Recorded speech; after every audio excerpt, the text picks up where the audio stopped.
আমার দেশের কত ধনী আল্লাহ পাওয়ার জন্য মাহে রমজান আসলে মক্কায় দৌড়ায়, মদিনায় যায়, কয় মক্কায় নামাজ পড়বো, মদিনায় নামাজ পড়বো। 1 রাকাত নামাজে 1 লক্ষ রাকাতের সওয়াব, 1 রাকাত নামাজে 50,000 রাকাতের সওয়াব।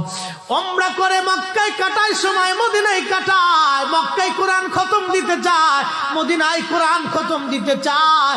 সওয়াব মাহে রমজানে অগণিত সওয়াবের আশায় ব্যক্তিগুলি আল্লাহর ঘরে হাজিরা দেয়, কিন্তু বাড়ির পাশে গ্রামের কত গরিব মানুষ টাকার অভাবে বাবা ভালো ইফতার করতে পারে না, টাকার অভাবে কত মা ভালো সেহরি করে রোজা রাখতে পারে না।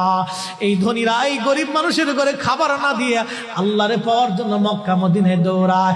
আল্লাহ ডাক দেখো, বান্দা একবার মরে দেখ, কায়দা মতো জুতা দিয়ে পিটামো, আমার বান্দারা না খায় ইফতার করবে, আর তুই আল্লাহ পাওয়ার জন্য মক্কায় আইছো, এমন আল্লাহ আমি ধরা দেব না।